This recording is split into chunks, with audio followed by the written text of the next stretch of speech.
இப்போ நீங்கள் வந்து வெஜிடேரியன், உங்கள் ஒர்க்கு வந்து நிறைய ஊருக்கு போகிறீங்க, பயணம் பண்ணுறீங்க.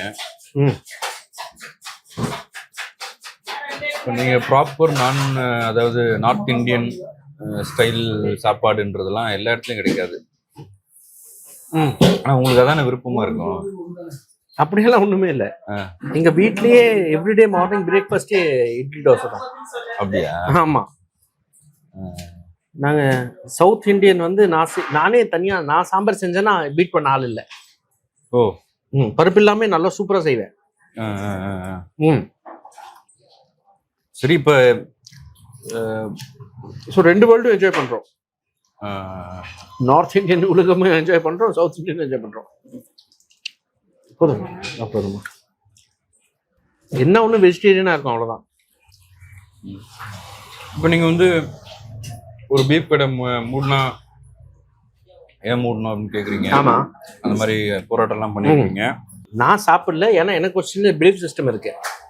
என் வயிறு ரொம்பறதுக்காக ஒருத்தர் புண்படுத்தணும் எனக்கு இருக்கு. ஓகே. அடுத்தவன் வந்து நீ வந்து சமைக்காத, நீ சாப்பிடாதன்னு சொன்னா அது நான் எப்படி விட முடியும்? அதோட பெரிய உலகத்துல மோசமான ஒரு விஷயம் எதுவுமே இல்லையே.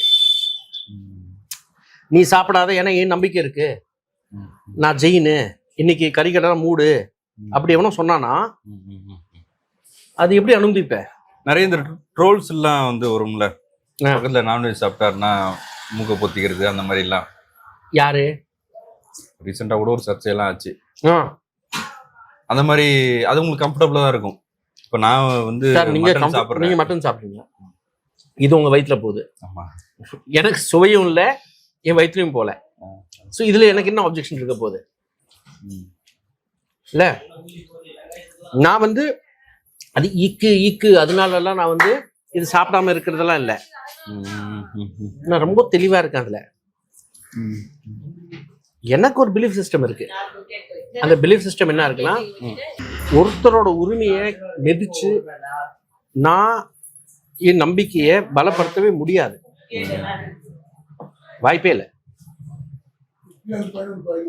சொல்லுங்க தோழர்.